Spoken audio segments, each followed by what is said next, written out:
হানজালার বাড়ির পাশ দিয়া ঘোষণা করতেছে,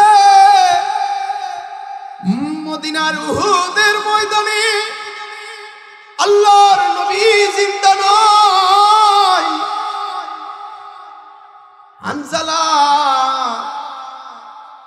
বাসরের রাত্রি বিছানা থেকে দাঁড়িয়ে যায়, দাঁড়িয়ে বলতেছে ইন্না লিল্লাহ ইন্না লিল্লাহ।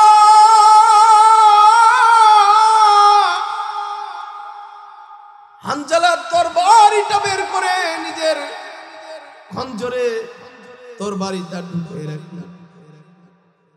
আর বিবিকে ডাক দিয়া বলে, বিবি রে, তোমাকে বিদায় জানিয়ে দিলাম। কে যেন ঘোষণা করেছে মদিনার নবী উহুদের ময়দানে নাই রে। হানজালা বলে, বিবি রে, বিদায় দাও, আমারে বিদায় দাও, উহুদের ময়দানে চলে যাইতেছি রে বিবি। ময়দানে যদি শহীদ হয়ে যায়, কিয়ামতের মাঠে তোমার সাথে আমার দেখা হবে। আর যদি গাজী হয়ে যায়, আবার তোমার সাথে দেখা হবে। হানজালা বের হবার উপক্রম, উস্কো খুস্কো নবী প্রেমিক পাগল হয়ে গেছে। বিবি বিছানা থেকে উঠে হানজালাকে বলে, ও হানজালা, ওগো আমার প্রাণের স্বামী, যাও, তুমি যাও, উহুদের ময়দানে যাও, বাধা দিব না। কিন্তু ও স্বামী, তোমার উপরে তো ফরজ গোসল হয়ে গেছে। আমি কুয়া থেকে পানি এনে, আমি তোমার বাসর রাতের বিবি, কুয়া থেকে পানি এনে তোমাকে গোসল করে আমি তোমাকে জিহাদের ময়দানে সাজে সজ্জিত কইরা আমি নিজে তোমাকে পাঠায় দিব। হানজালা বলে, না রে বিবি, না, যদিও ফরজ গোসল, আমার এখন গোসল করার সময় নাই। সৃষ্টির শ্রেষ্ঠ জীব করে আল্লাহ তাআলা দুনিয়াতে যেমন মানুষকে পাঠাইছেন, আবার মানুষকে আল্লাহর পথে ডাকার জন্য যুগে যুগে নবী রাসূলদেরকে আল্লাহ তাআলা পাঠাইছেন। নবী রাসূলদেরকে পাঠায়া তারা তাদের উম্মতদেরকে আল্লাহর পথে ডাকছেন। যেই ওহী আল্লাহ তাআলা নাজিল করেছেন, ওই ওহী মোতাবেক প্রত্যেক নবী রাসূল তাদের উম্মতদেরকে আল্লাহর পথে ডাকছেন। যারা শুনছেন তারা সফল কাম হয়ে গেছে, আর যারা শুনেন নাই তারা ব্যর্থ, তারা বহু কষ্টের মধ্যে আছে। আল্লাহ তাআলা আমাদের নবীজি সাল্লাল্লাহু আলাইহি ওয়াসাল্লামের উপর ঐশী গ্রন্থ কোরআনুল কারীম নাজিল করেছেন। যে কোরআনুল কারীম পৃথিবীতে আল্লাহ তাআলা যত আসমানি গ্রন্থ নাজিল করেছেন, সমস্ত আসমানি গ্রন্থের সবচাইতে দামি গ্রন্থ, সবচাইতে দামি সর্বশ্রেষ্ঠ কিতাব আল্লাহ তাআলা কোরআনুল কারীম আমাদের নবীজি সাল্লাল্লাহু আলাইহি ওয়াসাল্লামের উপর নাজিল করেছেন। আমরা সেই নবীর উম্মত। কোরআনুল কারীমের দাম কত? এ দাম পৃথিবীর কেউ দিতে পারবে না। একমাত্র এর দাম আল্লাহ তাআলাই জানেন। এর দাম কত? এর দাম নিরূপণ করা সম্ভব নয়, কারণ কোরআন হলো আল্লাহর কথা। কার কথা? জোরে বলেন, কার কথা? আল্লাহর কথা। আপনারা তো কোরআন পড়েন। আগে দেখতাম ফজরের নামাজের পরে মানুষগুলো নামাজ পড়ার পরে মসজিদ থেকে কোরআন বের করে কোরআন তেলাওয়াত করতে বসে যাইত। এখন আর ওই লোকগুলা পাওয়া যায় না। ওই লোকগুলাকে এখন আর পাওয়া যায় না। আগে তাহাজ্জুদের নামাজের অনেক মুসল্লি পাওয়া যাইত, এখন সচরাচর আর চোখে পড়ে না। আল্লাহ তাআলা যে কুরআনুল কারীম নাজিল করেছেন, এই কুরআনুল কারীম কেউ যদি তেলাওয়াত করে, কুরআনুল কারীম যিনি তেলাওয়াত করতেছেন তার সাথে কথা বলতেছেন। সুবহানাল্লাহ বলেন। কুরআনুল কারীম যিনি তেলাওয়াত করেন, কুরআনুল কারীম তার সাথে কথা বলেন, বরং স্বয়ং আল্লাহ তার সাথে কথা বলতে শুরু করে দেয়। সুবহানাল্লাহ বলেন। কিন্তু আমরা তো বুঝি না। আমরা ইমাম সাহেব তেলাওয়াত করতেছে, শুধু শুনতেছি, কিন্তু এখানে কি বলা হচ্ছে, কি বলা হয়েছে এটা তো বুঝতেছি না। একটা মানুষ যদি একটা মানুষকে কিছু বলে আর ওই কথা যদি না বুঝে, তাহলে এর তৃপ্তি পাওয়া যাবে? যেমন আমাদের বাংলাদেশে আছে চিটাগাং। চিটাগাং এর মানুষ যদি গাজীপুরে এসে আমাদের সামনে কথা তাদের ভাষায় বলতে শুরু করে, হয়তো 100টার ভিতরে হয়তো 10টা বুঝবা, 90টাই বুঝবা না। ঠিক কিনা বলেন? এক এক দেশের এক এক ভাষা, এক এক জেলার এক এক ভাষা, আনন্দ, এক এক সৌন্দর্য, কিন্তু কথা যদি না বুঝি তাহলে তো হবে না। তো আল্লাহ তাআলা কুরআনুল কারীমের ভিতরে যেই কথা বলেছেন, সেই কথাগুলো আমাদেরকে বুঝতে হবে আগে। সেই কথাগুলো কি করতে হবে? বুঝতে হবে। তাহলে বুঝে আসবে যে কুরআনুল কারীম আমাদের সাথে কথা বলতে শুরু করছে। আল্লাহু আকবার বলেন, জোরে বলেন আল্লাহু আকবার। আমাদের যেমন পরিচয় আছে, কুরআনুল কারীমেরও তেমন পরিচয় আছে। আমরা কোরআনের সাথে কথা বলতে চাই। কোরআনের সাথে কথা বলবেন তো ইনশাআল্লাহ? কোরআন শিখবেন, পাশাপাশি কোরআনের তরজমাটাও শিখে নেবেন, তাহলে দেখবেন কত মজা করে আল্লাহ তাআলা কথা বলে। কথা যখন বুঝবেন তখন বুঝবেন যে আল্লাহ স্বয়ং আমার সাথে কথা বলতে শুরু করছে। আল্লাহু আকবার বলেন। যেমন আমার আপনার পরিচয় আছে, কুরআনুল কারীমেরও তেমন পরিচয় আছে। কেমন?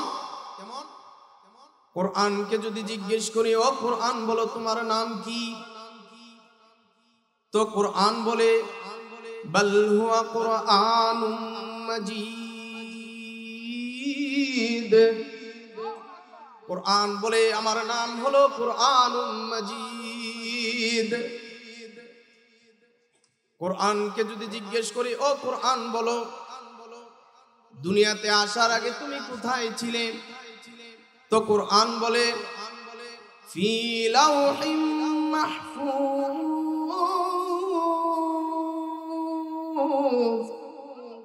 কোরআন বলে দুনিয়াতে আসার পূর্বে আমি কোরআন লৌহে মাহফুজের মধ্যে ছিলাম। কোরআনকে যদি জিজ্ঞেস করি, ও কোরআন বলো তুমি কার পক্ষ থেকে এসেছো, তো কোরআন বলে তানজিলুম মির রাব্বিল আলামিন।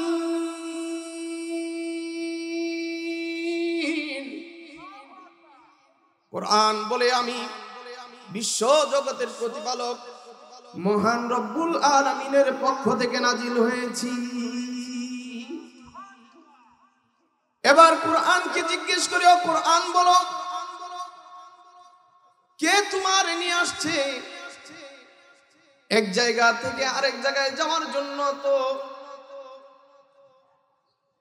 আমাদের যাবতীয় জিনিসের প্রয়োজন হয়, সওয়ার করার প্রয়োজন হয়। এক জেলা থেকে যদি আরেক জেলার মধ্যে যাই আমাদের যানবাহনের প্রয়োজন হয়। এক দেশ থেকে যদি আরেক দেশের মধ্যে যাই আমাদের বিমানের প্রয়োজন হয়। তো কোরআন তোমার কাছে জানতে চাই কে তোমার নিয়ে আসছে, তো কোরআন বলে নাযালা বিহির রূহুল আমিন।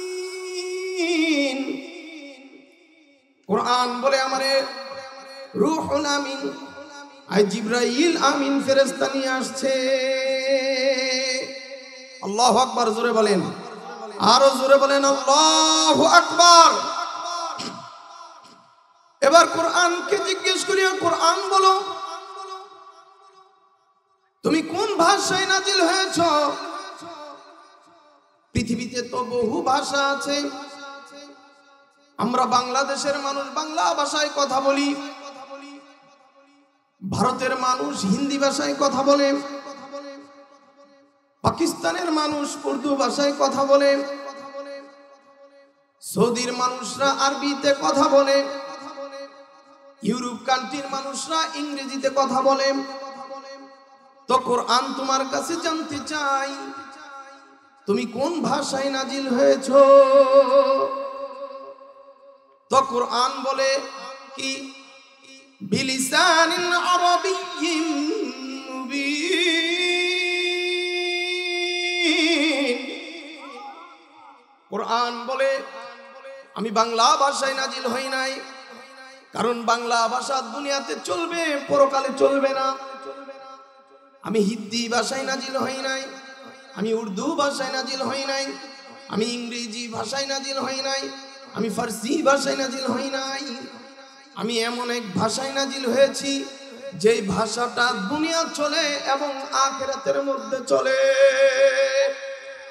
আর সেই ভাষার নাম হলো আরবি ভাষা। সুবহানাল্লাহ, জোরে বলেন। কোন ভাষায়? আরবি ভাষায়। আরবি ভাষা দুনিয়াতেও চলে, আখিরাতেও চলবে। দুনিয়ার সমস্ত ভাষা মৃত্যুর পরে রহিত হয়ে যায়, কিন্তু কোরআনের ভাষা আরবি মৃত্যুর পরে রহিত হয় না। এটা কবরে গেলে সেখানকার ভাষা হয়ে যাবে আরবি, কবর থেকে কিয়ামতের মাঠে উঠলে সেখানে ভাষা হবে আরবি, পুরা কিয়ামতের মাঠের ভাষা হবে আরবি। কিয়ামতের বিচার ফয়সালার পরে জান্নাত এবং জাহান্নাম সেখানকার ভাষাও হবে আরবি। আল্লাহু আকবার বলেন। কোরআন বলে আমি সর্বশ্রেষ্ঠ ভাষা আরবি ভাষায় আল্লাহ আমাকে নাজিল করে দিয়েছে। এবার কোরআনকে জিজ্ঞেস করি, কোরআন বলো তুমি কার উপরে নাজিল হয়েছ? তো কোরআন বলে নুজ্জিলা আলা মুহাম্মাদ,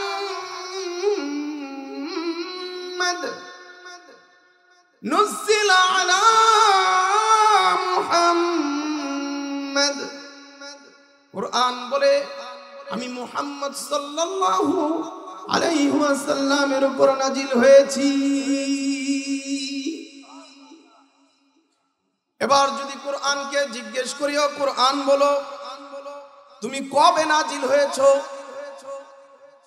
একটা জিনিস আসার জন্য তো একটা সময় লাগে। দেখবেন আমরা যখন জন্মগ্রহণ করি, আমাদের মা বাবা আত্মীয় স্বজনরা আমাদের জন্ম তারিখটা লিখে রাখে, কোন তারিখে আসছি, কোন দিন জন্মগ্রহণ করেছি, কোন সময় জন্মগ্রহণ করেছি, এটা লিখে রাখে। তো কোরআনুল কারীমকে যদি জিজ্ঞেস করি, কোরআন তুমি কোন সময়ে আসছো, কখন তুমি আসছো? কোরআন দুইটা সময়ে আসছে। কয়টা? দুইটা। একটা হলো মাসে, আর একটা হলো ওই মাসের সবচেয়ে দামি একটা রাত্রিতে কোরআন নাজিল হয়েছে। সুবহানাল্লাহ বলে। তো কোরআন বলে মাস বলবো না রাত বলবো? আমরা বলি কোরআন আপনি মাস বলে দেন। তো কোরআন বলে শাহরু রমাদান আল্লাযী উনজিলা ফীহিল কুরআন। কোরআন বলে আমি শাহরু রমাদান, সবচাইতে দামি মাস রমজান মাসে নাজিল হয়েছি। এবার বলি কোরআন তুমি কোন রাত্রিতে নাজিল হয়েছো? তো কোরআন বলে কি ইন্না আনজালনাহু ফি লাইলাতিল কদর। কোরআন বলে আমি এমন এক রাত্রিতে নাজিল হয়েছি।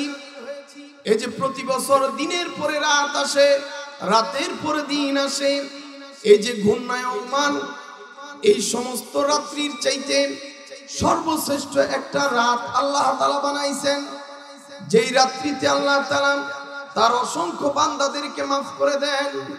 সেই রাত্রিটার নাম হলো লাইলাতুল কদর। লাইলাতুল কদর। কোরআন বলে আমি কদরের রাত্রিতে নাজিল হচ্ছি। সুবহানাল্লাহ, জোরে বলেন।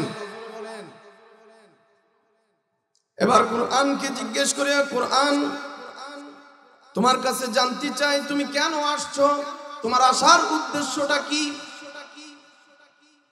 একটা উদ্দেশ্য আছে না? এই যে আমরা দুনিয়াতে আসছি, আমাদের আসার উদ্দেশ্য আছে না? কেন আসছি? আল্লাহ তাআলা বলেন যে আমি মানুষকে সৃষ্টি করেছি একমাত্র আমার ইবাদতের জন্য। কিসের জন্য? ইবাদতের জন্য। তো আমাদের উদ্দেশ্য, আসার উদ্দেশ্য হলো আল্লাহর ইবাদত। তো কোরআন তুমি যে আসছো তোমার উদ্দেশ্যটা কি একটু জানতে চাই। কোরআন বলে হুদাল লিল মুত্তাকিন।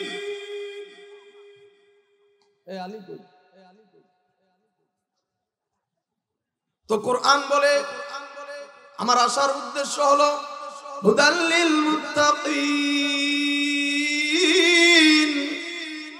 আমি মুত্তাকিনদের হেদায়েতের জন্য এসেছি। কোরআন আবার বলে হুদাল লিল আলামিন, আমি বিশ্ব জগতের হেদায়েতের জন্য এসেছি। কোরআন কথা বলতে শুরু করে। এবার কোরআনকে বলি, ও কোরআন বলো তুমি যেই নবীর উপরে নাজিল হয়েছো সেই নবীর নামটা কি? যার কাছে তুমি আসছো তার নামটা একটু জানতে চাই। তো কোরআন বলে মুহাম্মাদুর রাসূলুল্লাহ, মুহাম্মাদুর রাসূলুল্লাহ। কোরআন বলে আমি মুহাম্মাদুর রাসূলুল্লাহ সাল্লাল্লাহু আলাইহি ওয়াসাল্লামের উপর নাজিল হয়েছি। আল্লাহু আকবার, একটু জোরে বলুন, আরো জোরে বলেন। এবার কোরআনকে জিজ্ঞেস করে, কোরআন বলো দুনিয়াতে তো আরো নবী ছিল, আরো রাসূল ছিল, কিন্তু অন্যান্য রাসূল এবং আমাদের রাসূলের মধ্যে পার্থক্যটা কি? তো কোরআন বলে মা কানা মুহাম্মাদুন আবা আহাদিন মির রিজালিকুম ওয়ালাকিন রাসূলুল্লাহ ওয়া খাতামান নাবিয়্যিন।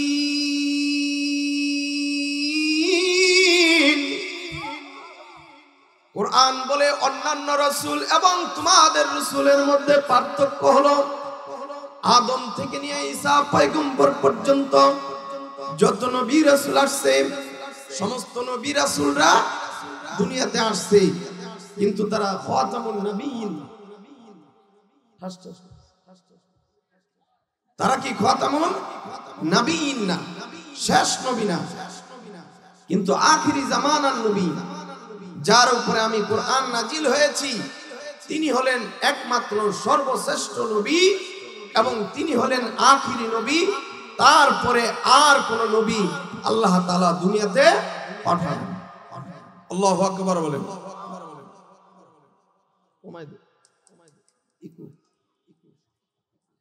তাহলে আমাদের নবী হলেন কি? শেষ নবী। আমাদের নবী শেষ নবী। না আরো নবী আছে, আসবো। যদি কেউ দাবি করে সে কি? যদি কেউ দাবি করে কাফের। সে কি? হয় নাই, জোরে বলেন, সে কি? কাফের। এবার কোরআনকে জিজ্ঞেস করি, কোরআন তোমার কাছে জানতে চাই। কবি নজরুল ইসলাম কবিতা লিখেছে, তার বইয়ের সর্বপ্রথম লেখার মধ্যে তিনি যে লেখাগুলো লিখেন তিনি লিখে দিয়েছেন তার পুস্তকের মধ্যে লেখা। যদি আমার কবিতার মধ্যে কোনো ভুল হয় পরবর্তী সংস্করণে ভুল ধরায় দিলে শুধরাই নেব। যত কবি যত সাহিত্যিক দুনিয়াতে আছে, তারা যত বই লিখেছে, সমস্ত বইয়ের ভিতরে তারা লেখার পরে লিখে দিয়েছে, যদি কোনো ভুল পান ধরিয়ে দিবেন, ভবিষ্যতে নতুন সংস্করণে আমরা এটা সংশোধন করে নিব। তো কোরআন তোমার কাছে জানতে চাই, তোমার মধ্যে কি কোনো ভুল আছে? তো কোরআন বলে, যালিকাল কিতাবু লা রাইবা ফীহ। কোরআন বলে, না না না, আমি কোরআনের মধ্যে ভুল তো দূরের কথা, সন্দেহের অবকাশ পর্যন্ত নাই। আল্লাহু আকবার বলেন। এবার কোরআনকে জিজ্ঞেস করিও, কোরআন বলো তুমি কার কথা? তো কোরআন বলে, আল কোরআন হুয়া কালামুল্লাহ। কোরআন কার কথা? আল্লাহর কথা। কোরআন কার কথা? জোরে বলেন, কার কথা? আল্লাহর কথা। তাহলে আমরা আপনারা কোরআন তেলাওয়াত করি আর কোরআনের সাথে কথা বলতে আরম্ভ করেন। আল্লাহু আকবার বলেন। তো আল্লাহর কালামের সাথে কথা বলতে রাজি আছেন তো ইনশাআল্লাহ? কে কে রাজি আছেন দুই হাত তুলে দেখাই তো, বলেন নারে তাকবীর, নারে তাকবীর। আল্লাহ আল্লাহ সকলকে কবুল করুক, সবাই বলি আমিন। তো কোরআনুল কারীম, এই কোরআনুল কারীমের তেলাওয়াতকে পৃথিবীর কেউ কোনোদিন বন্ধ করতে পারবে? যারাই বন্ধ করতে চেয়েছিল তারাই দুনিয়া থেকে বন্ধ হয়ে গেছে। যারাই কোরআনের তেলাওয়াতকে বন্ধ করতে চায় তারাই দুনিয়া থেকে বিদায় নিয়ে চলে যায়। শুধু কোরআনের তেলাওয়াতকে নয়, এই কোরআনের তাফসীর মাহফিলে পর্যন্ত আমরা দেখেছি 144 দ্বারা জারি হয়েছে। ঠিক কিনা বলেন? তাফসীর মাহফিলে আসলে কি বোমাবাজি শিখায়? জোরে বলেন না, বোমাবাজি শিখায়? তাফসীর মাহফিলে আসলে কি মানুষ বেদিন হয়ে যায়, নেশাখোর হয়, ইয়াবাখোর হয়, গাঞ্জাখোর হয়, ব্যভিচারী হয়, সুদখোর হয়? না, হয় না। তাফসীর মাহফিলে আসলে সুদখোর সুদ ছেড়ে দিয়ে ভালো হয়ে যায়, জানাখোর জানাক ছেড়ে দিয়ে ভালো হয়ে যায়, চোর ডাকাত সন্ত্রাসী ছিনতাইকারী মাহফিলে আসার কারণে চুরি ছেড়ে দেয়, ডাকাতি ছেড়ে দেয়, ছিনতাই ছেড়ে দেয়। অতএব তাফসীর মাহফিল যারা বন্ধ করতে চায় বুঝতে হবে ওরা আল্লাহর কোরআনকে বন্ধ করে দিতে চায়, শয়তানের রাজ কায়েম করতে চায়। এই জমিনে কখনো কোরআনকে বন্ধ করা যাবে না। শয়তানের রাজ পৃথিবীর আসমানের নিচে জমিনের উপরে কখনো কখনো কায়েম করা যাবে না, কখনো কায়েম করা যাবে না। ঠিক কিনা বলে? এদেশে কোরআনের রাজ চান তো আপনারা? কোরআনের আইন হোক এটা চান?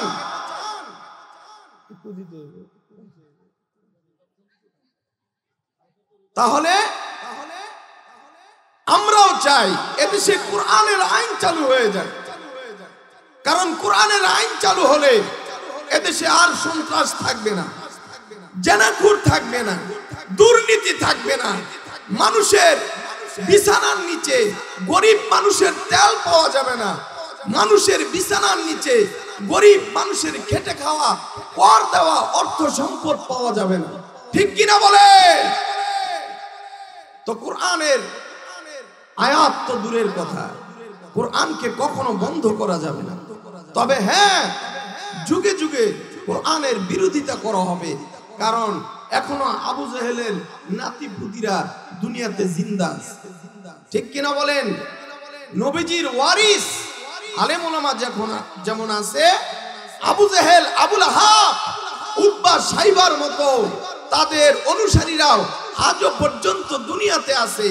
বুঝতে হবে যারা কোরআনের মাহফিলকে বন্ধ করে দিতে চায়, যারা কোরআনের আওয়াজকে বন্ধ করে দিতে চায়, যারা কোরআনের তেলাওয়াতকে বন্ধ করে দিতে চায়, বুঝতে হবে তারা আবু জেহেল, আবু লাহাব, উতবা, সাইবার অনুসারী। ঠিক কিনা বলেন? মেরে মুহতারাম ভাইও, কোরআন আল্লাহর কালাম। এই কালামকে কেউ বন্ধ করতে পারবে না। আল্লাহর নবী যখন কোরআনের তেলাওয়াত করতেন, মক্কার কাফেররা তো বুঝতো মুহাম্মদ সাল্লাল্লাহু আলাইহি ওয়াসাল্লাম তার জবান দিয়ে যে কথাগুলা বলে, এই কথা তো কোনো দুনিয়ার কথা হইতে পারে না, এটা তো কোনো দুনিয়ার মানুষের কথা হইতে পারে না। এজন্য কাফেররা চিন্তা করলো যে মুহাম্মদ যে কথাগুলা বলে, এই কথাগুলা সে কোন জায়গা থেকে বলে, কার কাছ থেকে শুনে? সে কি কোনো কবির কাছ থেকে ট্রেনিং নিয়ে বলে, নাকি সে কোনো ঐশিক কোনো বাণী সে পেয়ে গেছে? এটা তারা আবিষ্কার করার জন্য, খোঁজ করার জন্য তারা চিন্তা করতে লাগে। এজন্য কি একদিন রাত্রে আবু সুফিয়ান, আবু জেহেল, উতবা, সাইবা এরা নবীজির ঘরের চার কোণে দাঁড়ায়া চিন্তা করতেছে, আজকে মুহাম্মদ যে কথাগুলা বলে, এই কথাগুলা সে কোথা থেকে আনে? এই কথাগুলা আমরা আজকে বের করব, ধরে ফেলবো সে কোথা থেকে পায়। এখন নবীজির ঘরের চার কোণায় চার কাফের দাঁড়ায় আছে, একজনও জানে না যে এখানে কে কে আসছে। আবু জেহেল জানে না যে আবু সুফিয়ান আসছে, আবু সুফিয়ান জানে না যে উতবা সাইবা। তো সবাই রাসূলের ঘরের চার কোণে দাঁড়া রাতের বেলা কুরআনুল কারীমের তেলাওয়াত শুনতেছিল। সুবহানাল্লাহ বলেন। বলেন তো দেখি, গতকাল আমাদের এই চৌরাস্তা মাঠে আমাদের এই মসজিদের ইমাম সাহেব আন্তর্জাতিক কেরাত সম্মেলন করলেন, কারীরা আসলেন, তেলাওয়াত করলেন। কেমন লেগেছে? জোরে বলেন, কেমন লেগেছে? হাজার হাজার মানুষের সমাগম, শীতের ভিতরেও মানুষগুলা বসে আল্লাহর কালামের কোরআনের তেলাওয়াত শুনেছে। আল্লাহু আকবার বলেন, জোরে বলেন আল্লাহু আকবার। তো এই কারীদের তেলাওয়াতের সুর যদি এত অধিক হতে পারে, আল্লাহ তাআলা যে কোরআন যার উপরে নাজিল করেছেন তার কণ্ঠটা কিরকম হতে পারে?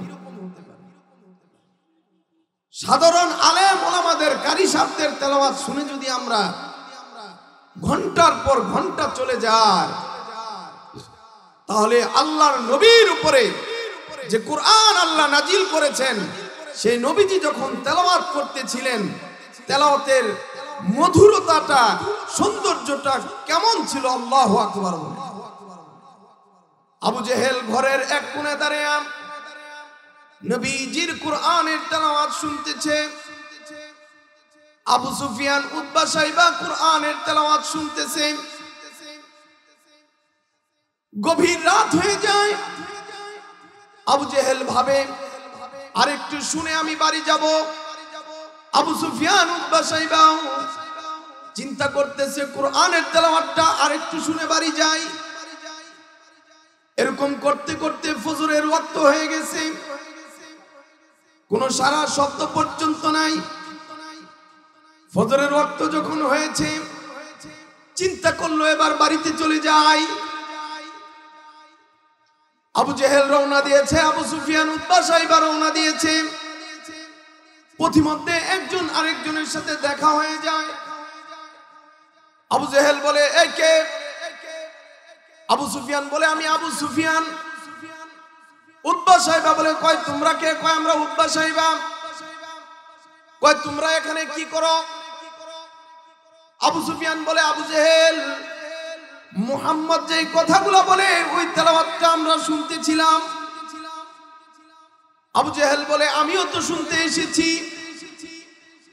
আবু সুফিয়ান বলে ও আবু জেহেল, আল্লাহর যে কালামগুলা তার উপরে নাজিল হয়, আমরা যেটাকে বলি কোন কবির কোন সাহিত্যিকের কথা হইতে পারে, কিন্তু দেখি না না না, এগুলো কোনো মানুষের কথা হইতে পারে না, নিশ্চয়ই কোনো ওহী নাজিল তার উপরে হয়েছে, এগুলো কোনো মানুষের কথা হইতে পারে না। মুহাম্মদ যে কথাগুলো বলে এগুলা কোনো মানুষের কথা না। এখন চার ও কাফের বলতেছে আমরা তো জানি বুঝলাম, কিন্তু আমরা হলাম মক্কার কাফের, আমরা হলাম মক্কার নেতা। আমরা যদি মুহাম্মাদের তেলাওয়াতে শুনতে প্রতিদিন চলে আসি, তাহলে মানুষ তো আমাদের নেতৃত্ব মেনে নেবে। কি মেনে নেবে না? নেতৃত্ব মেনে নেবে না। তাহলে কি করতে হবে? আবু জেহেল বলল এক কাজ করো, আমার হাতে হাত রেখে তওবা করো, এই মুহাম্মাদের তেলাওয়াত শুনতে আর কখনো তোমরা আসবে না। আবু সুফিয়ান আবু জেহেলের হাতে হাত রেখে তওবা করলো, উতবা সাইবা তওবা করলো, আমরা আর আসবো না। দিন যখন চলে যায়, রাত যখন আগমন করে, অন্ধকার আচ্ছন্ন, সবাই সবার রুমের ভিতরে, আবু জেহেল চিন্তা করলো যেহেতু আবু সুফিয়ান উতবা সাইবা তারা আমার কর্মী, আমি তাদের নেতা, যেহেতু আবু জেহেল আমি আমার হাতে হাত রেখে ওরা তওবা করেছে, মুহাম্মাদের তেলাওয়াত শুনতে আসবে না, আমি আবু জেহেল একা একা মুহাম্মাদের বাড়ির কোনায় দাঁড়ায় দাঁড়ায় সারা রাত আমি কোরআনের তেলাওয়াত শুনি। আল্লাহু আকবার বলেন। আবু সুফিয়ানও ভাবলো যেহেতু আবু জেহেল আমাদেরকে তওবা করিয়েছে, নেতা যেহেতু, অতএব সে আসবে না। সবাই সবার অজান্তে রাত যখন গভীর হয়ে যায়, আবার তারা মুহাম্মদ সাল্লাল্লাহু আলাইহি ওয়াসাল্লামের ঘরের চার কোণে দাঁড়ায়া আল্লাহ পাকের মধুর কোরআনের তেলাওয়াত শুনতেছে। সুবহানাল্লাহ। আগের দিনের মতো রাত্র গভীর হয়ে যায়, কেউ যায় না। রাত্র যখন কেটে গিয়ে প্রভাতের আলো আবার দেখা দেয়, আবু জেহেল যখন চিন্তা করলো আর দাঁড়ানো ঠিক হবে না, চলে যায়। আবু সুফিয়ানও চিন্তা করলো আর দাঁড়ানো যাবে না, চলে যায়। উতবা সাইবাও চিন্তা করলো আর দাঁড়ানো যাবে না, বাড়িতে চলে যায়। এখন যখন তাড়াহুড়া করে একজন আরেকজন বাড়ির দিকে রওনা দিয়েছে, একজন আরেকজনের সাথে দেখা হয়ে গেছে। আবু জেহেল বলল, কে? আবু সুফিয়ান না? হ্যাঁ আমি আবু সুফিয়ান। কি ব্যাপার আবু সুফিয়ান? উতবা সাইবা, গতকালকে আমার হাতে হাত রেখে তোমরা তওবা করেছো, আর কখনো মুহাম্মাদের তেলাওয়াত শুনতে আসবে না, তো আজকে যাবার চলে আসলা। আবু সুফিয়ান বলে, ও নেতাজি, আপনি তো আমাদেরকে তওবা করিয়েছেন, কিন্তু আপনি কেন আসছেন? আবু জেহেল বলল, দেখো, এই ঐশিক বাণী যারাই শুনবে তারাই এই বাণীর প্রতি, এই কোরআনের আয়াতের প্রতি পাগল হয়ে যাবে। সে কখনো এই কোরআনের তেলাওয়াত শোনা থেকে নিজেকে বিরত রাখতে পারবে না। তাহলে এক কাজ করা যাক, কি মুহাম্মদ যেন এই তেলাওয়াত না করতে পারে, এজন্য এই তেলাওয়াত বন্ধ করতে হবে। কি করতে হবে? বন্ধ করতে হবে, বাধা দিতে হবে, যেন কোথাও এই কোরআনের তেলাওয়াত মুহাম্মদ করতে না পারে। এজন্য তারা বিভিন্ন জায়গায় বাধার সৃষ্টি করলো, যেন কোরআনের তেলাওয়াত কোথাও আর উচ্চারিত হতে না পারে। কিন্তু আল্লাহর কালাম, এটা কি কেউ বন্ধ করতে পারবে? জোরে বলেন, কেউ পারবে? আল্লাহ তাআলা এই যে তারা কোরআনের আয়াতকে বন্ধ করতে চেয়েছিল, তাদের কথাটা আল্লাহ তাআলা কোরআনুল কারীমের ভিতরে লিপিবদ্ধ করে নাজিল করে দিয়েছেন। সুবহানাল্লাহ। আল্লাহ বলেন, وقال الذين كفروا لا تسمعوا لهذا القرآن وقال الذين كفروا لا تسمعوا لهذا القرآن والغوا فيه। আবু জেহেল, উতবা, শাইবা এরা কোরআনের আয়াতকে বাধা পর্যন্ত করার জন্য বিভিন্ন ভাবে চক্রান্ত শুরু করলো, কিন্তু কোনোভাবেই কোরআনের আওয়াজকে তারা বন্ধ করতে পারে না। আজকে মনে হয়ে যায় আমাদের এদেশে কত কোরআনের পাখি ছিল, কোরআনের তাফসীর হতো, অনেকেই দুনিয়াতে আছে, অনেকেই দুনিয়া থেকে বিদায় নিয়ে চলে গেছে। আল্লাহ তাদেরকে জান্নাতবাসী করুক, সবাই বলি আমিন। মেরে মুহতারাম ভাইও, মক্কাতে প্রতি বছর বিভিন্ন জায়গা থেকে, সম্প্রদায় থেকে হজের মৌসুমে সবাই আসে। তো আল্লাহর নবী কাবার কোণে বসে বসে আল্লাহর কালামের কোরআনের তেলাওয়াত করতেছে। তো বাহির থেকে যারা আসলো প্রত্যেকের তাবুতে আবু জেহেল জায়া জায়া বলতেছে, এই শোনো ও কাফেলা, এই মক্কায় একজন পাগল আছে যার নাম হলো মুহাম্মদ, তারা জিনে ধরেছে, তিনি কিন্তু জাদুও করতে জানেন, তিনি একজন পাগল, অতএব তার কাছে তোমরা কেউ যাবে না, সে কি বলে তাও তোমরা শুনবা না। এখন আমাদের দেশে দেখবেন, ছোটকালে দেখেছি পাগল, যে পাগলের পিছে মানুষ আরো বেশি বেশি যায়, ঠিক কিনা বলেন? দেখতে যায়, দেখি তো তার চেহারাটা কেমন, দেখতে কেমন, কিরকম পাগলামি সে করে। তো বহিরাগত সব হাজী সাহেবরা যারা তাওয়াফ করার জন্য এসেছে হজের মৌসুমে কাবাতে, তো তারা চিন্তা করলো ওই লোকটাকে একটু দেখে আসি তো, সবাই চলে গেছে সে পাগল দেখার জন্য। নাউজুবিল্লাহ বলে। আল্লাহর নবী কি পাগল? পাগল না। তারা কানের ভিতরে হাত দিয়েছে যেন তার আওয়াজ কানের ভিতরে না আসে। এখন আল্লাহর নবী আল্লাহ পাকের কালাম যখন তেলাওয়াত করতেছিলেন, তেলাওয়াত করতেছে তো করতেছি, নবীর তেলাওয়াতের এত মাধুর্য, নবী যখন তেলাওয়াত করত কোরআনের আওয়াজগুলা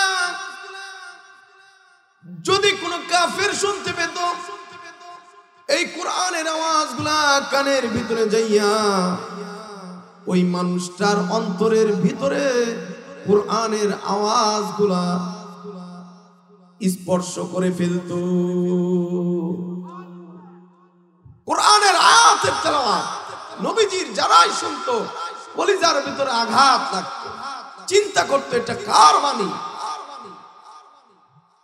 তো নবীজি তেলাওয়াত করতেছে আর কাফেররা কানের ভিতরে হাত দিয়া নবীজির তেলাওয়াত শুনতেছে না। চেহারা যখন দেখেছে এত সুন্দর চেহারার মানুষ পৃথিবীর জমিনে আর কোনদিন তারা দেখে নাই। নবীজি যখন রৌদ্রের মধ্যে ঘেমে যেতেন, মনে হইতো নবীজির ঘামগুলা মুক্তার মতো ঝলমল ঝলমল করা শুরু করে দিত। নবীজি এত সুন্দর ছিলেন। তো যখন কাফেররা দেখলো না পাগলের কোন সুরত তো তার ভিতরে নাই, এবার তারা কান থেকে হাতের আঙ্গুলগুলো বের করে দিলে নবীজির কোরআনের আয়াতের তেলাওয়াতগুলা কাফেরের কান দিয়ে ঢুইকা তাদের কলিজার মধ্যে স্পর্শ করে ফেলেছে এবং তারা বলতে শুরু করেছে, না না না, এত সুন্দর চেহারার মানুষ কখনো পাগল হতে পারে না। এই যে তেলাওয়াত করতেছি, এই তেলাওয়াত কোরআনের আয়াতগুলো কোন মানুষের বাণী হতে পারে না, নিশ্চয়ই এই আয়াতগুলা নিশ্চয়ই কোন ঐশিক বাণী। কালিমা পড়ে তারা মুসলমান হয়ে গেছে। সুবহানাল্লাহ বলে, আরো জোরে বলেন সুবহানাল্লাহ। তাহলে যে যত কথাই বলুক, আল্লাহর কালামকে কেউ বন্ধ করতে পারবে? পারবে না।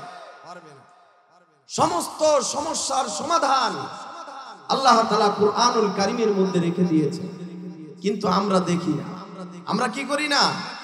দেখি না। এজন্য আমাদের উচিত আমাদের হায়াতে জিন্দেগি যত সমস্যায় পড়ব, আমরা তাৎক্ষণিক কোরআনের আয়াত ফলো করব।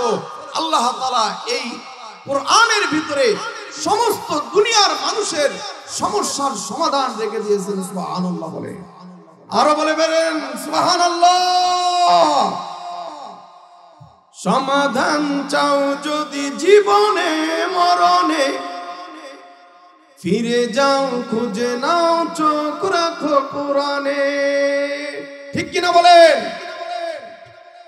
সমাধান চাও যদি জীবনে মরণে, ফিরে যাও খুঁজে নাও চোখ রাখো কোরআনে।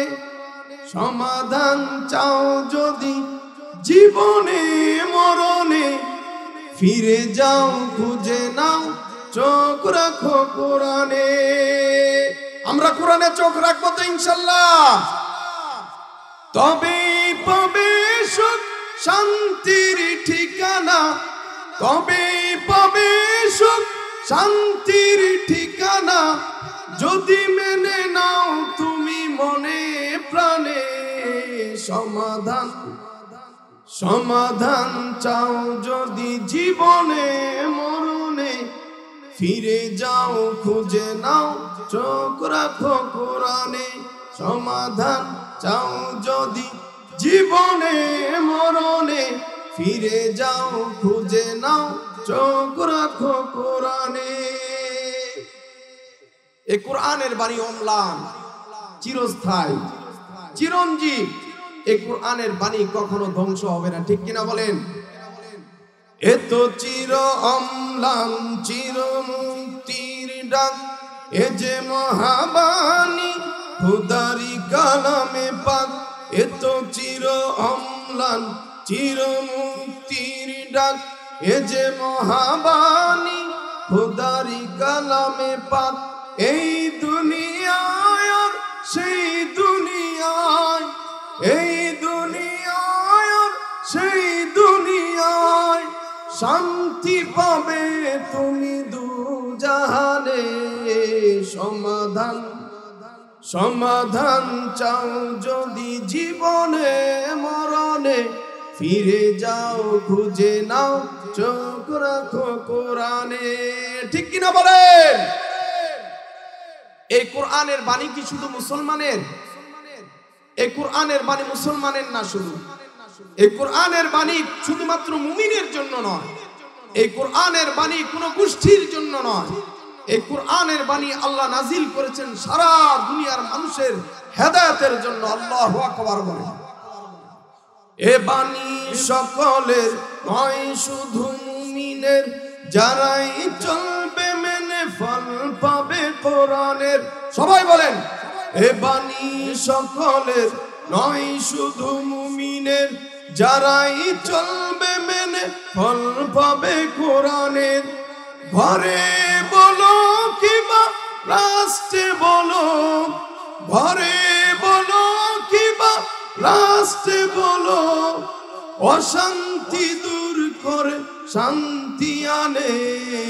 সমাধান সমাধান চাও যদি জীবনে মরণে, ফিরে যাও খুঁজে নাও চোখ রাখো কোরআনে। সমাধান চাও যদি জীবনে মরণে, ফিরে যাও খুঁজে নাও চোখ রাখো কোরআনে। আমাদের জীবনের সকল সমস্যার সমাধানের জন্য চোখ রাখবো কোথায়? জোরে বলেন, চোখ রাখবো কোথায়? ফিরে যাব কোথায়? আল্লাহ তাআলা আমাদের সকলকেই কোরআনের আলোর দিকে, হেদায়েতের দিকে ফিরে যাবার মতো তৌফিক দান করুক সবাই বলে আমিন। মেরে মুহতারাম ভাইও, আল্লাহ তাআলা দুনিয়াতে যে মানুষ আমরা আসছি, একদিন সবাই আমরা দুনিয়া থেকে চলে যাব, ঠিক কিনা বলেন? কিন্তু সবার মৃত্যু একরকম হবে না। সবার মৃত্যু একরকম হবে। কেউ দেখবেন প্যারালাইসিস হয়ে দিনের পর দিন বিছানার ভিতরে কাতরায়া কাতরায়া তার মৃত্যু হয়ে যায়। কেউ দেখবেন ক্যান্সারে আক্রান্ত হয়ে বছরের পর বছর অসহ্য যন্ত্রণা ভোগ করে তারপর তার মৃত্যু হয়ে যায়। আবার অনেক মানুষ দেখবেন পৃথিবীতে নামাজ অবস্থায় তার মৃত্যু হয়, অনেক জিকির করতে করতে তার মৃত্যু হয়, অনেকেই কোরআন তেলাওয়াত করতে করতে তার মৃত্যু হয়ে যায়। এই সমস্ত মৃত্যুর চাইতে আল্লাহর কাছে একটা দামি মৃত্যু হলো শাহাদাতের মৃত্যু। আল্লাহু আকবার বলেন। কি মৃত্যু? শাহাদাতের মৃত্যু। এই শাহাদাতের তামান্না প্রত্যেকটা মুসলমানের অন্তরের ভিতরে থাকতে হবে, তাহলেই সে একজন প্রকৃত মুসলমান। কারণ শাহাদাতের মৃত্যু যারা বরণ করে তারা মরে না। তারা কি করে না? মরে না।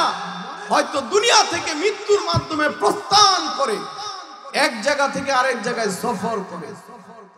তারাও কবরের ভিতরে যারা শহীদ, তারা কবরের ভিতরে আল্লাহর রিজিক খায়, আল্লাহর নিয়ামত খায়। আমরা হয়তো বুঝি না। আল্লাহ বলেন, ওয়ালা তাকুলু লিমান ইউকতালু ফি সাবিলিল্লাহ ওয়ালা তাকুলু লিমান ইউকতালু ফি সাবিলিল্লাহি আমওয়াত বাল আহইয়াউ ওয়ালাকিন লা তাশউরুন। আল্লাহ বলেন, তোমরা তাদেরকে মৃত বলো না। যারা আল্লাহর রাস্তায় শহীদ হয়ে যায় তারা মৃত নয়। বাল আহইয়াউ ওয়ালাকিন লা তাশউরুন, বরং তারা জিন্দা, কিন্তু তোমরা উপলব্ধি করতে পারো না। আল্লাহ নবীর সাহাবীরা শাহাদাতের জন্য আল্লাহর কাছে দোয়া করতেন, আল্লাহ আমার মৃত্যুটা যেন শাহাদাতের মৃত্যু। এইভাবে দোয়া করতেন। আর নবীজিকে জীবনের চাইতে বেশি ভালোবাসতেন। আল্লাহ আমাদেরকেও সাহাবীওয়ালা জিন্দেগি গঠন করার তৌফিক দান করুন। একজন সাহাবী ছিলেন হানজালা। সাহাবীর নাম কি? জোরে বলেন, সাহাবীর নাম কি? হযরতে হানজালা রাদিয়াল্লাহু তাআলা আনহু। তার এক করুণ কাহিনী। কেমন? নবীজি হানজালার যেদিন বিয়ে পড়ালেন, নতুন বিয়ে, পরের দিন উহুদের ময়দানের যুদ্ধ। উহুদের যুদ্ধ। সাহাবায়ে কেরামদেরকে নিয়ে নবীজি উহুদের ময়দানের দিকে রওনা করতেছিলেন। হানজালা রাদিয়াল্লাহু তাআলা আনহু নবীজির পিছনে দুই কাতার পিছনেও তিনিও রওনা করতেছেন। নবীজি নজর করে দেখে হানজালা আসতেছে। হানজালারে বলল, হানজালা তুমি কোথায় যাচ্ছ? আল্লাহর নবীর পাগল সাহাবী বলে, নবীজি আমি উহুদের ময়দানে আপনার সাথে যুদ্ধ করতে যাব। আল্লাহু আকবার বলেন। নবীজি বললেন, ও হানজালা তোমার যাওয়া লাগবে না, তুমি সবে মাত্র বিয়ে করেছো, তোমার আজকে বাসর রাত। হানজালা রে, তোমার উপরে দুইটা হক আছে, একটা হলো নিজের হক, আরেকটা হলো তোমার বিবির হক। ও হানজালা, যুদ্ধের ময়দানে যাওয়ার তোমার দরকার নয়, যাও তুমি বাড়িতে চলে যাও। তোমার বিবির হক আদায় করো। আল্লাহর নবীর সাহাবী হানজালা নবীর অনুমতি না পাওয়ার কারণে বাড়িতে চলে যায়। বছর রাত স্বামী স্ত্রীর দাম্পত্য জীবনের বাসর রাত তাদের ভিতরে হয়ে যায়। নবীজি উহুদের ময়দানে চলে গেছি, যুদ্ধের ময়দানে সাহাবীরা যুদ্ধ করতেছে। হঠাৎ করে চুঙ্গা লাগায়া কে যেন হানজালার বাড়ির পাশ দিয়া ঘোষণা করতেছে, মদিনার উহুদের ময়দানে আল্লাহর নবী জিন্দা নয়। হানজালা বাসরের রাত্রি বিছানা থেকে দাঁড়িয়ে যায়, দাঁড়িয়ে বলতেছে ইন্না লিল্লাহ ইন্না লিল্লাহ।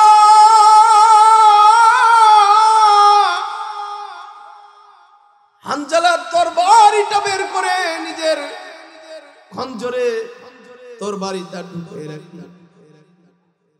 আর বিবিকে ডাক দিয়া বলে, বিবি রে, তোমাকে বিদায় জানিয়ে দিলাম। কে যেন ঘোষণা করেছে মদিনার নবী উহুদের ময়দানে নাই রে। হানজালা বলে, বিবি রে, বিদায় দাও, আমারে বিদায় দাও, উহুদের ময়দানে চলে যাইতেছি রে বিবি।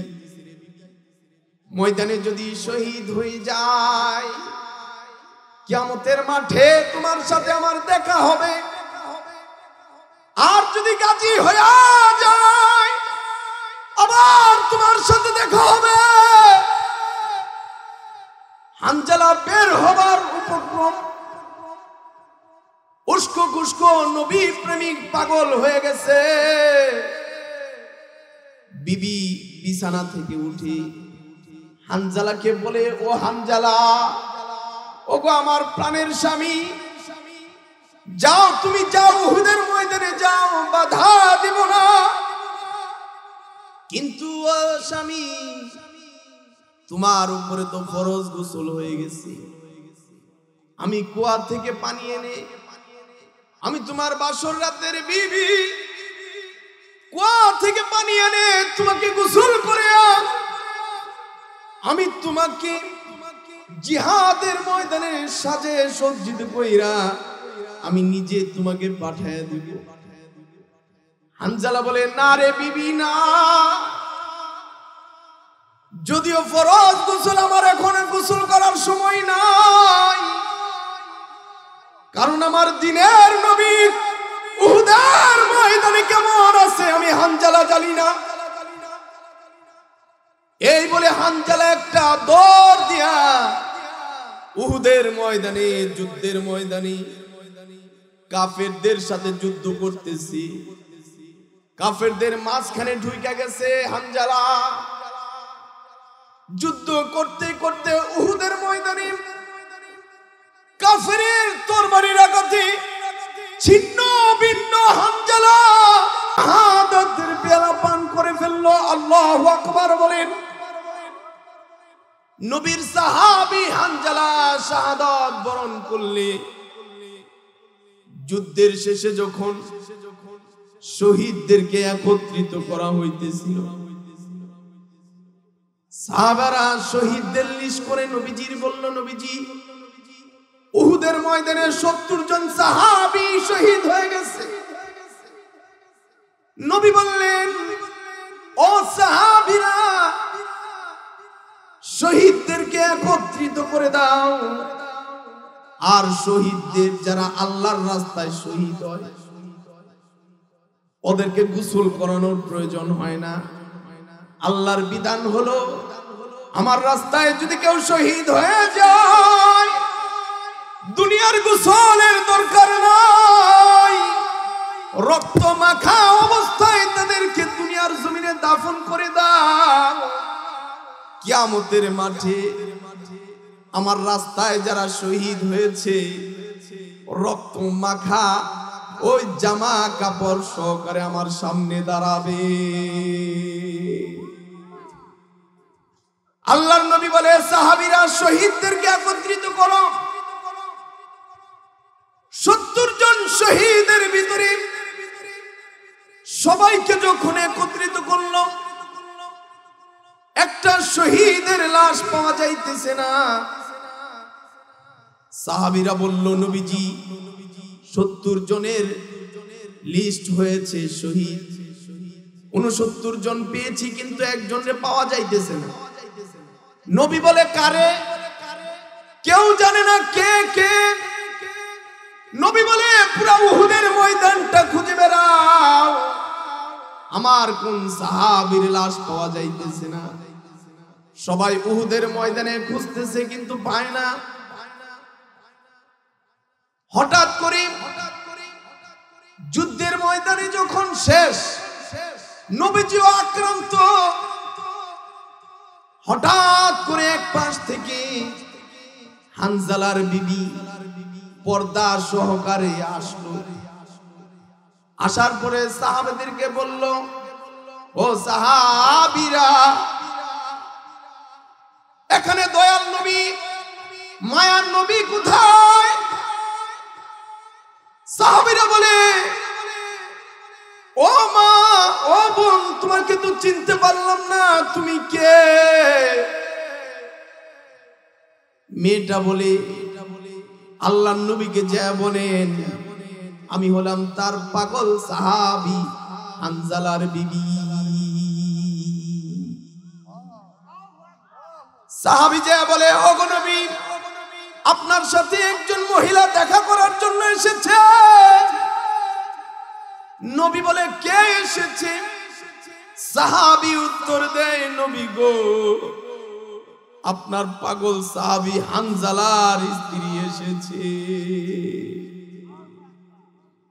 নবীকে আক্রান্ত নবী, যুদ্ধের ময়দানের ক্লান্তি এখনো যায় নাই। নবী বলে, আমারে ওই পাথরের মধ্যে বসায় দাও। নবীজি 40 কদম দূরে পাথরের মধ্যে বসলেন, আর হানজালার বিবির সাথে কথা বললেন। ও হানজালার বিবি, কি হয়েছে? হানজালার বিবি বলে, নবী গো, আমি আসছি, আমার স্বামী হানজালা উহুদের ময়দানে যুদ্ধে শরীক হয়েছে, জানতে এসেছি আমার হানজালা কি শহীদ হয়ে গেছে না জীবিত আছে। ওগো নবী, এজন্য এসেছি, আমার হানজালা যদি শহীদ হয়ে যায়। ওগো আল্লাহর নবী, হানজালা বাসর রাতে আমাদের স্বামী স্ত্রীর দাম্পত্য মিলন হয়েছে। হানজালা গোসল করার সময় পর্যন্ত পায় নাই। নবী গো, কে যেন মুখে চুঙ্গা লাগাইয়া আমার বাড়ি পাশ দিয়া ঘোষণা করেছিল, দয়ার নবী, আপনি নাকি উহুদের ময়দানে শহীদ হয়ে গেছেন।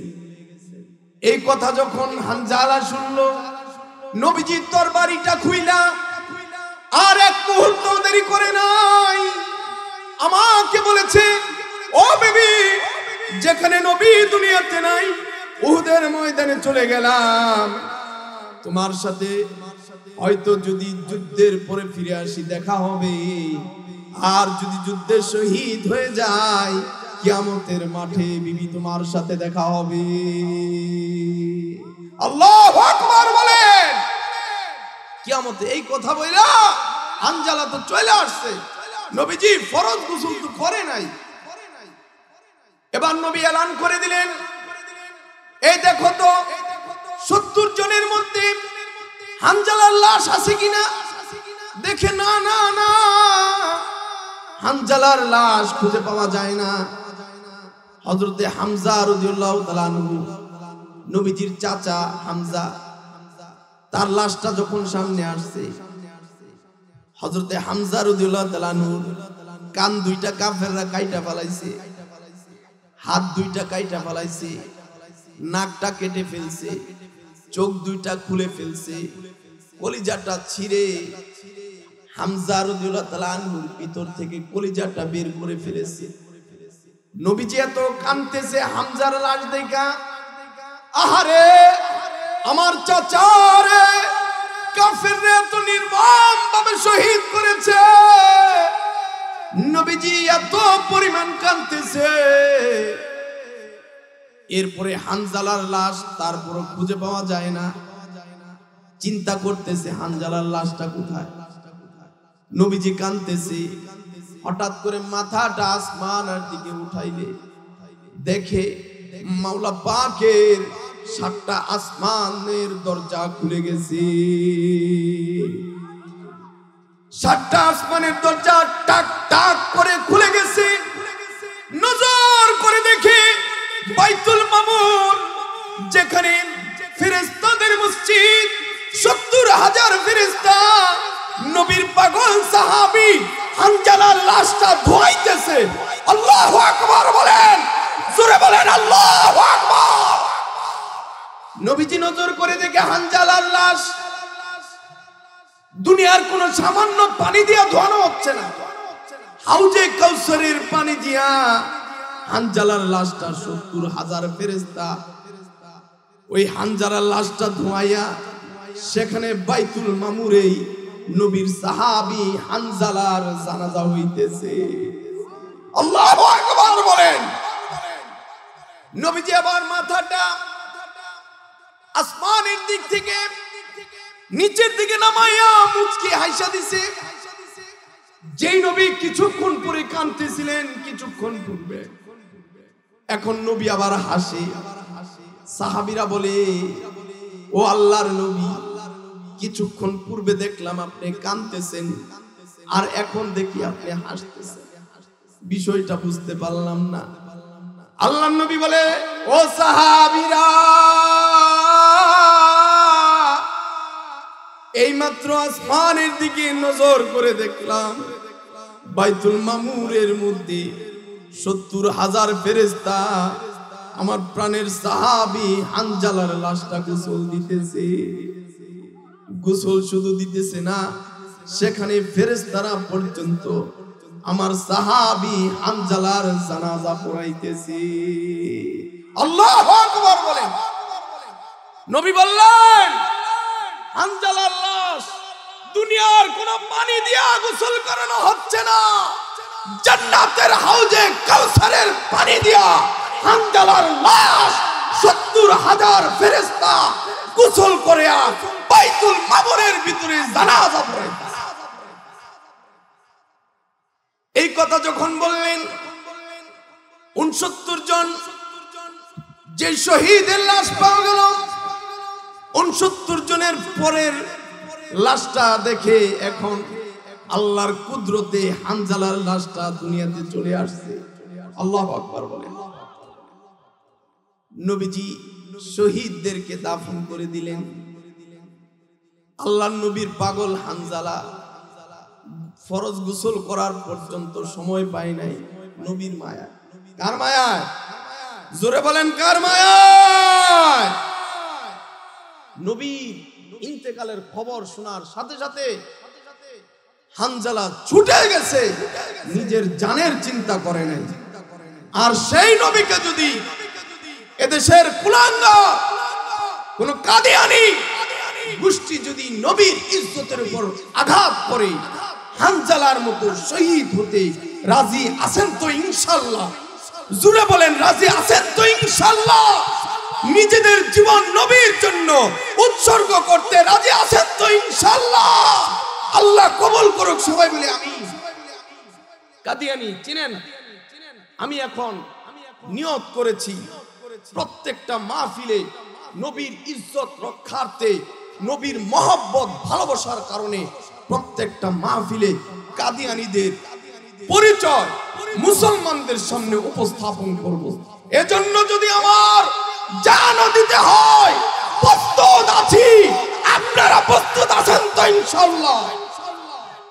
কাদিয়ানি মির্জা গোলাম আহমদ কাদিয়ানি চিনেন আপনারা? বর্তমান পাকিস্তানের আপনার পাঞ্জাবের গুরদাসপুর জেলা যার জন্ম, এই কাদিয়ানী মির্জা গোলাম আহমদ কাদিয়ানী, তিনি ছিলেন একজন অশিক্ষিত বেদিন। এই মির্জা গোলাম আহমদ কাদিয়ানী নিজেকে ইংরেজদের সহযোগিতায়, কাদের সহযোগিতায়?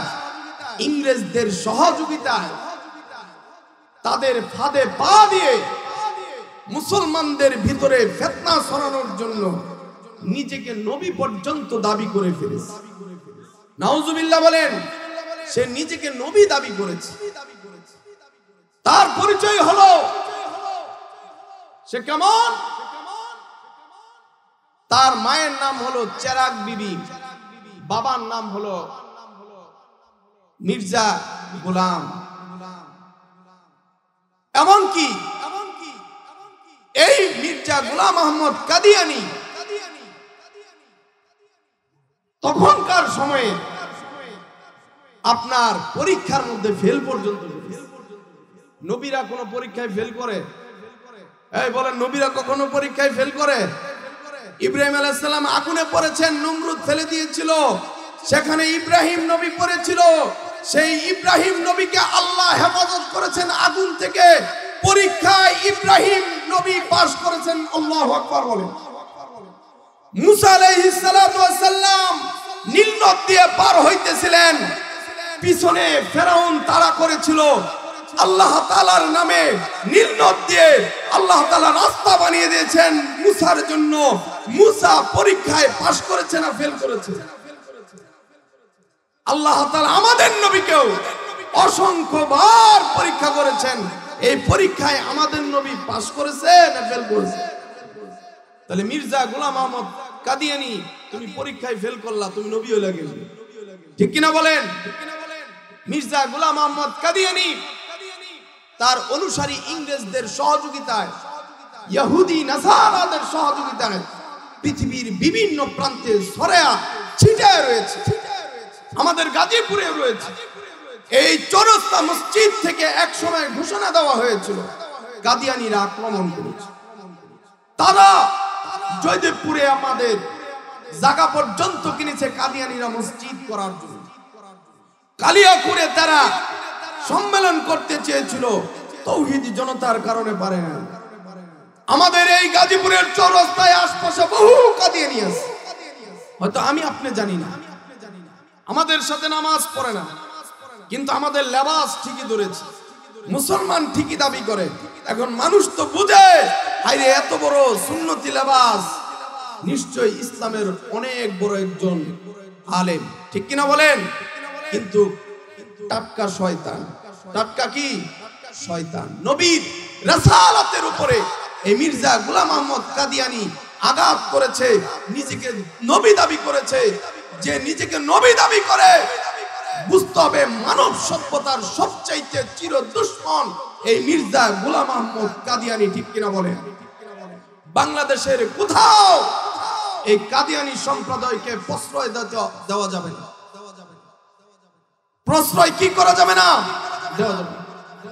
এই দেশ স্বাধীন হওয়ার পর থেকে এই পার্লামেন্টে বহু শাসকের জন্ম হয়েছে। পুরুষ শাসক ছিল, প্রধানমন্ত্রী নারী ছিল, পুরুষ ছিল। কিন্তু মুসলমানের একটা দাবি ছিল, নবীর পরে নবী নাই, সংসদে আইন চাই। কিন্তু দুঃখের বিষয়, পৃথিবীর বহু দেশ এই শয়তানদেরকে অমুসলিম ঘোষণা করেছে, কিন্তু আমার বাংলাদেশের পার্লামেন্টে আজও পর্যন্ত কাদিয়ানীদেরকে অমুসলিম ঘোষণা করা হয়নি।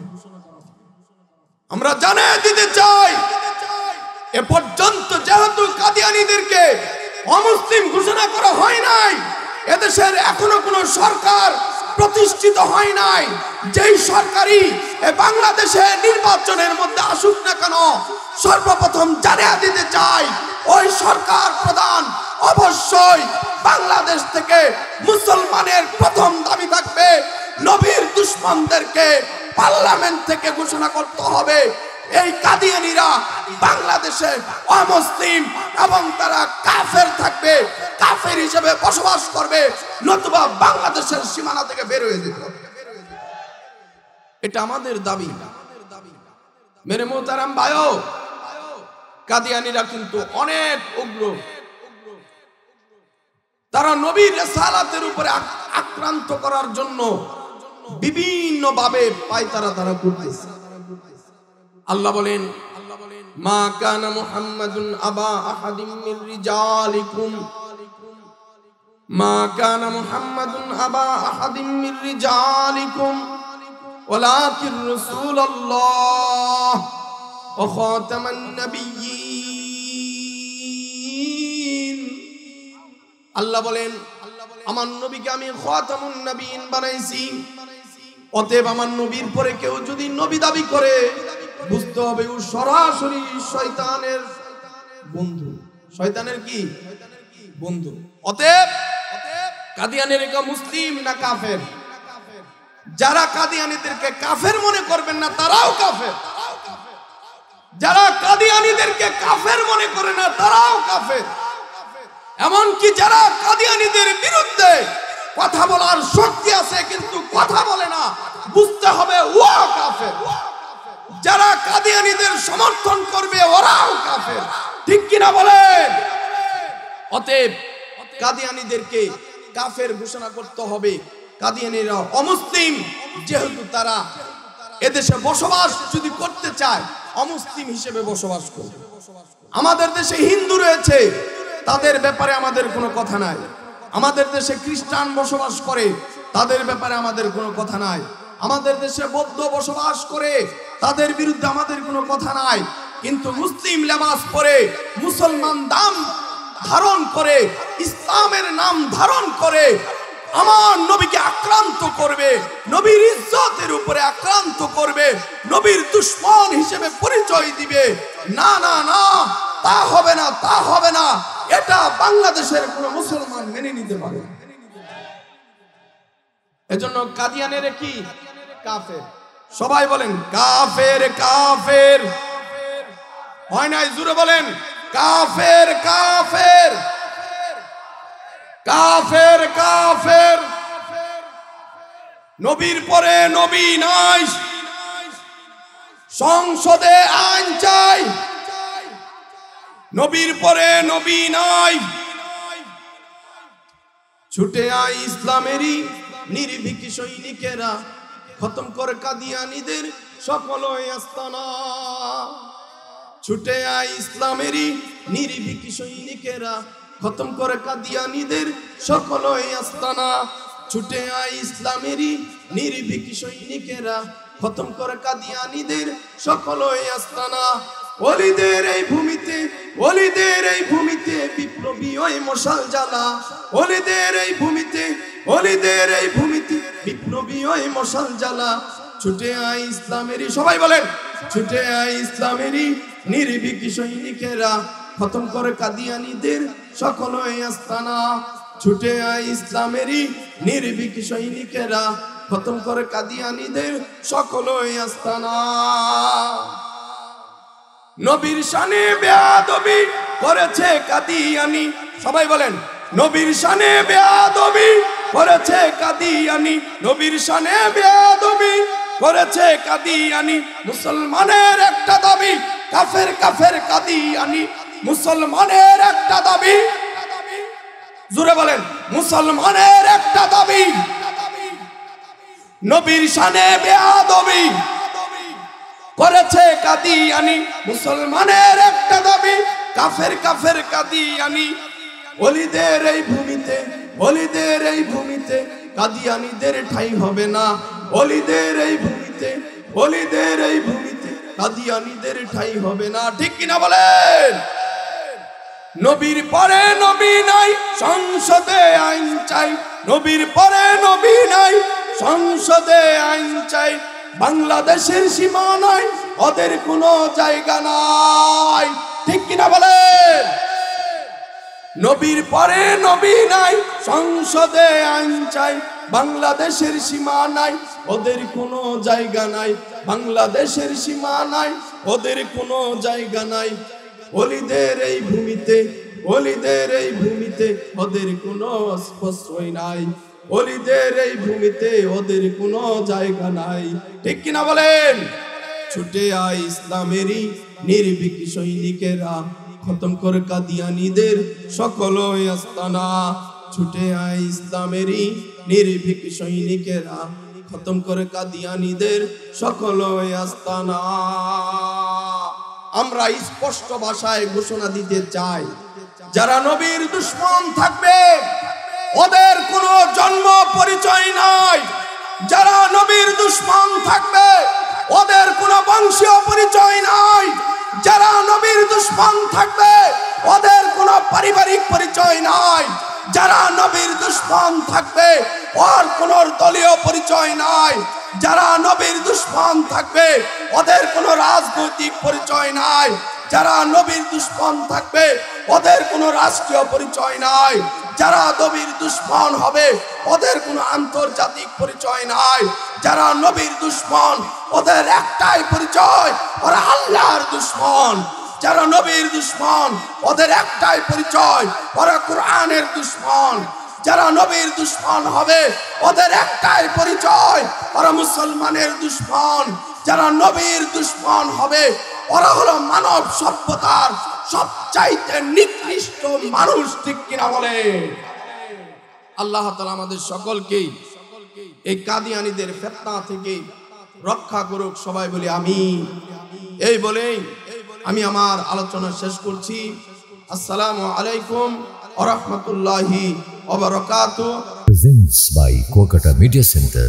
হক্কানি আলেমদের নিত্য নতুন ভিডিও পেতে আমাদের চ্যানেলটি সাবস্ক্রাইব করুন। কুয়াকাটা মিডিয়া সেন্টার, ইসলামিক বিনোদনের বিশ্বস্ত সঙ্গী।